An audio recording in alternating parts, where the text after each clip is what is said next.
Oi pessoal, segundo vídeo então sobre o crime de furto, artigo 155 do Código Penal. Relembrando apenas, furto é subtrair para si ou para outrem coisa alheia a móvel, ou seja, pegar uma coisa com ânimo de assenhoramento, coisa essa que tenha valor econômico, que seja alheia e que seja evidentemente móvel. Legal? Relembramos isso aí então, quem não consegue lembrar, assiste de novo o primeiro vídeo por favor. Agora, parágrafo 2º, furto privilegiado. Olha só, gente.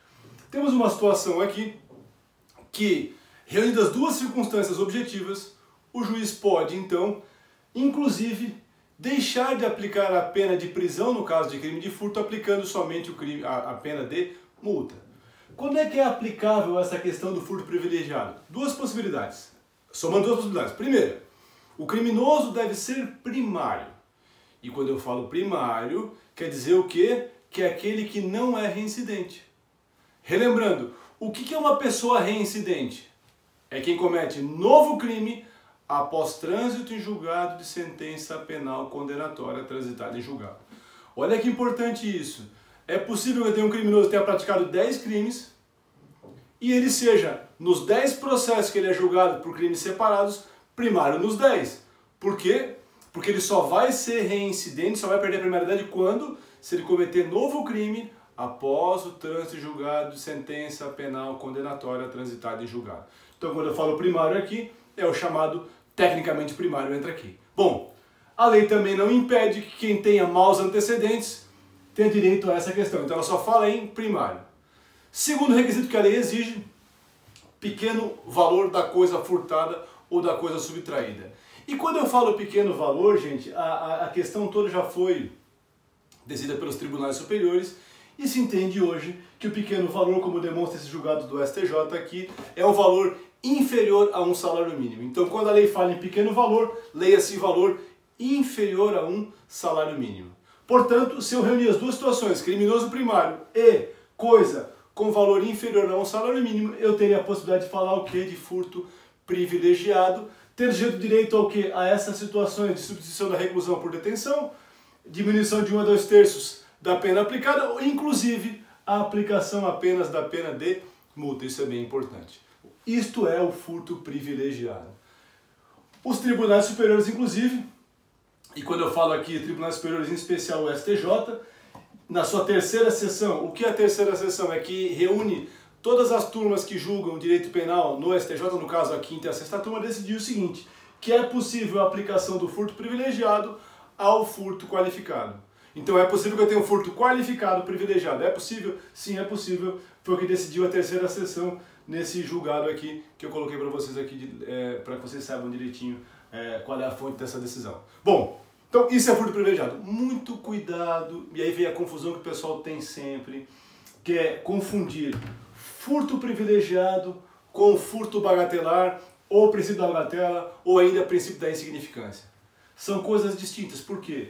No furto privilegiado, apesar de eu ter uma coisa de pequeno valor, eu tenho algo criminal, eu tenho algo criminoso e, portanto, haverá sanção aplicável por parte do Estado, porque há crime. Já quando eu falo em bagatela ou insignificância, eu tenho uma situação em que não há crime.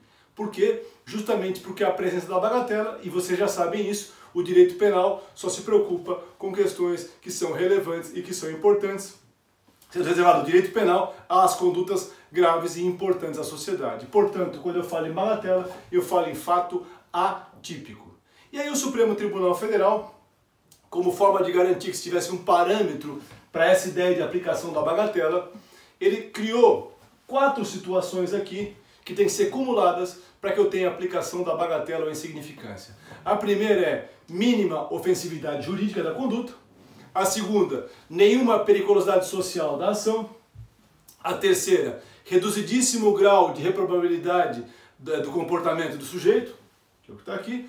E a quarta é a inexpressividade da lesão jurídica provocada, é a letra D. Então, somando essas 4 hipóteses aqui, eu estarei diante de um crime em que vai se aplicar o quê? O princípio da bagatela e, portanto, não teremos crime. Será fato atípico. Essa é a ideia. Então, quando eu falo em bagatela, eu falo em atipicidade material, eu falo em inexistência de fato típico, eu falo em não aplicação do direito penal. Enquanto, repito, no privilegiado eu tenho sim crime. Então, bagatela é diferente de privilegiado. Aqui eu trouxe algumas hipóteses para vocês aqui da aplicação ou não da bagatela nos crimes, levando em consideração essas 4 regras que o STF impôs. A primeira hipótese aqui desse HC, todas elas são do STJ, tá, gente? Eu não coloquei aqui, mas é importante. Todos os julgados são do STJ, tá? Então o primeiro deles fala da impossibilidade da aplicação da bagatela quando eu tenho furto qualificado. Se há um furto qualificado, não há bagatela, é o que decide o STJ. Não tem bagatela em caso de furto qualificado. Da mesma forma, não aplica-se bagatela no caso do indivíduo reincidente, porque se ele é reincidente, ele é um cara que tem maior periculosidade social. Também não se aplica a bagatela, veja que interessante, na reiteração delitiva. Vejam, aqui não está se falando em reincidente, sim em reiteração delitiva. Então o sujeito que vive do crime também não tem a aplicação da bagatela.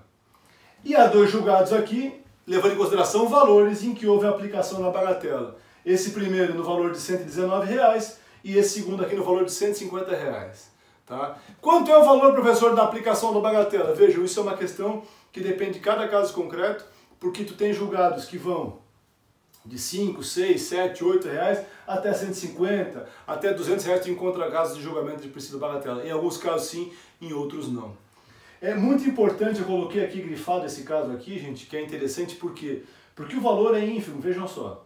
Foi um furto do valor de R$ 4,80. E presta atenção, mesmo assim não se aplicou a bagatela aqui. E por quê? Porque aí, de novo, repito, não basta o valor. Tem que reunir as 4 circunstâncias que estão aqui colocadas. Esse caso é um caso emblemático porque foi o seguinte.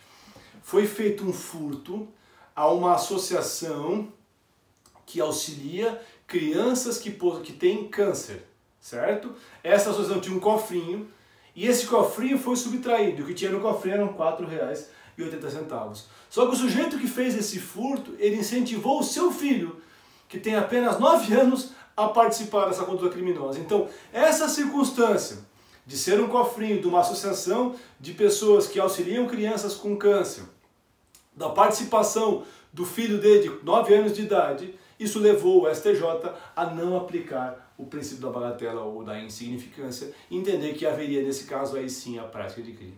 Então é importantíssimo, gente, vejam só, para terminar o videozinho, então, privilegiado. Então vou até botar o slidezinho aqui para vocês, ó. Privilegiado, 2 requisitos, criminoso primário e pequeno valor da coisa, ou seja, não reincidente e coisa que valha menos de um salário mínimo. Até quanto o valor da coisa? Até que eu tenha o quê? A questão da bagatela. Privilégio é crime. Bagatela não é crime.